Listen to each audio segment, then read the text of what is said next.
अंतः उपचुनाव का परिणाम आ चुका है। प्रमोद जैन भाया भी जीत चुके हैं। जश्न भी मन गया, पटाखे भी जल गए, अलग अलग प्रतिक्रियाएं भी देखने को मिली। लेकिन इनमें एक बात जो सबसे ज्यादा चौंकाने वाली है, वो है नरेश मीणा का संघर्ष, जिन्हें अपनी जीत का अब भी विश्वास है।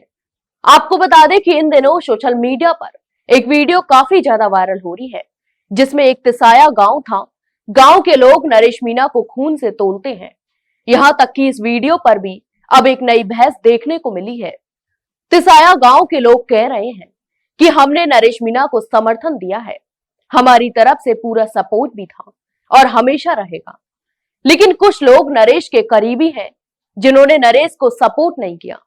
वहीं दूसरी तरफ उनकी छवि को लेकर भी कई सवाल खड़े हो गए हैं। कुछ विपक्षी लोग तो यह भी कह रहे हैं कि नरेश की छवि तो पहले से ही खराब थी। मुझे तो पता था ऐसा नेता विधानसभा कभी जा ही नहीं सकता।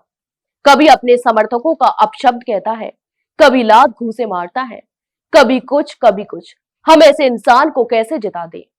लेकिन कुछ लोग यह भी कह रहे हैं कि 3 विधानसभा उपचुनाव लड़ना, वो भी 3 अलग अलग सीटों से, और हर बार निर्दलीय प्रत्याशी के रूप में मैदान में उतरना अपने आप में यह साबित करता है कि उनके अंदर एक जिद है, एक आग है और एक लड़ाकू जज्बा भी है। यानी वह संघर्ष और मेहनती है। राजस्थान की सियासत में बार बार यह कहा और सुना गया है, तुम नरेश मीणा को कमजोर योद्धा मत समझो। यह सिर्फ एक संवाद नहीं बल्कि हकीकत है। 2 बार वे ताकतवर राजनीतिक दलों के उम्मीदवारों को चुनौती देकर उन्हें मैदान में पछाड़ चुके हैं और आज भी अंता में तीसरे स्थान पर रहते हुए भी चर्चाओं में पहले स्थान पर हैं। यह उनकी हार नहीं बल्कि उनकी अलग ही पहचान है।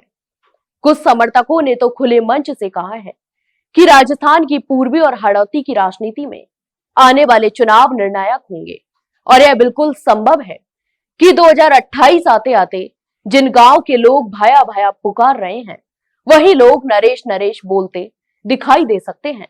क्योंकि जनता का मूड किसी पार्टी से नहीं, व्यक्ति से बनता है और नरेश मीणा ने यह साबित किया है कि वे सिर्फ एक प्रत्याशी नहीं, एक आंदोलन है।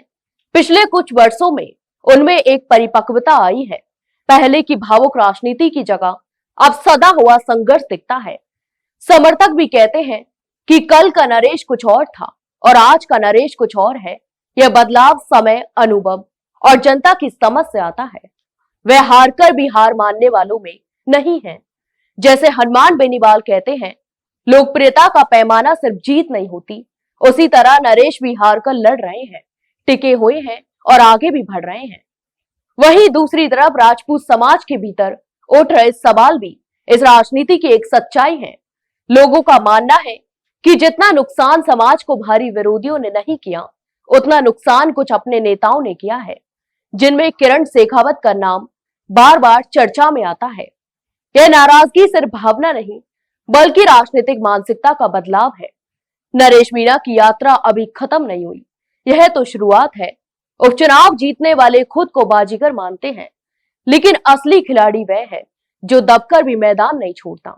राजनीति एक दिन की लड़ाई नहीं, लंबी दौड़ है और इस दौड़ में नरेश मीणा, राजेंद्र सिंह गुड़ा और हनुमान बेनीवाल जैसे लोग सिर्फ नेता नहीं, लड़ाके हैं।